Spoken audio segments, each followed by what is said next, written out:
Praise the lord. బాగున్నారా?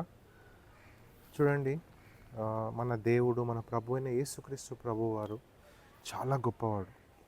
ఆయన ఎంత దయగల దేవుడు అంటే, నువ్వు ఈరోజు పడుతున్నటువంటి బాధ, నువ్వు ఏదైతే టెంప్టేషన్స్ను గుండా వెళ్తున్నటువంటి దాంట్లో నుంచి బయటికి రాలేనటువంటి స్థితిలో కూడా యేసు ప్రభు వారు నీతో పాటుగా ఉండి నిన్ను వాటి నుంచి బయటికి తీసుకురాగల సమర్థుడు, నీ పైన దయ చూపించే గొప్ప దేవుడు మన దేవుడు.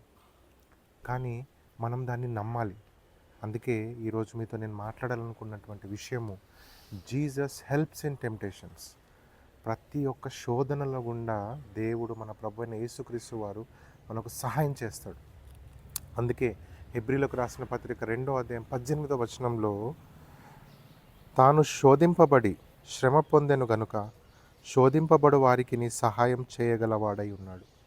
సో ఆయన ఎప్పుడైతే ఆ యొక్క అరణ్యంలోనికి కొనిపోబడ్డాడో, మరి టెంప్టర్ అంటే సాతాను యేసుప్రభు వారిని ఎన్నో విధాలుగా టెంప్ట్ చేసినప్పటికీ కూడా, నా ప్రియమైన దేవుని బిడ్డలారా, దేవునికి డిసొబీడియన్స్గా ఉండేటటువంటి ప్రతి స్థితిని తెలియచేసినప్పటికీ కూడా ఆయన వాటన్నిటిని కూడా రెసిస్ట్ చేయగలిగాడు, నిరోధించగలిగాడు.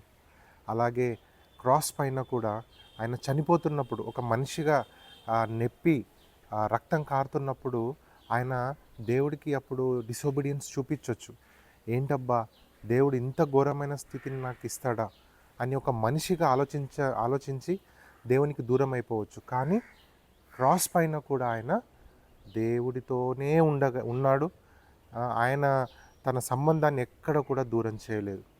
సో ప్రతి టెంప్టేషను మనలాగే ఆయనకు కూడా వచ్చినప్పటికీ, ఆయన ప్రతి విధమైన డిజొబీడియన్స్ ఏదైతే దేవుడికి అవిధేయతగా ఉంటాయో వాటన్నిటిని కూడా నిరోధించాడు. ఈరోజు నువ్వు నేను కూడా యేసుక్రీస్తు ప్రభు వారిని అడుగుదాం, మనం వెళ్తున్నటువంటి టెంప్టేషన్స్ నుంచి బయటకు తీసుకొని రా నా దేవా. యేసయ్యా, నువ్వు గొప్ప దేవుడవు, నాతో ఉండు. నువ్వు ఎలా అయితే ప్రతి దాన్ని నిరోధించగలిగావు, ఆ శక్తిని నాకు దయచేయి అని నువ్వు ఈరోజు ప్రార్థన చేయాలి. ఖచ్చితంగా నువ్వు కాన్ఫిడెన్స్తో కనుక ఆయన దగ్గరికి వెళ్తే, నమ్మకము విశ్వాసముతో ఆయన అడిగితే, నీ ప్రతి టెంప్టేషన్ ఆయన సహాయం చేస్తాడు. ఆలోచిద్దాం, ప్రార్థన చేద్దాం. నీ ప్రతి టెంప్టేషన్ గురించి యేసయ్య పాదాల దగ్గర పెట్టి నువ్వు అడిగి చూడు. ఖచ్చితంగా నువ్వు టెంప్టేషన్ నుంచి బయటకు వస్తావు. God bless you.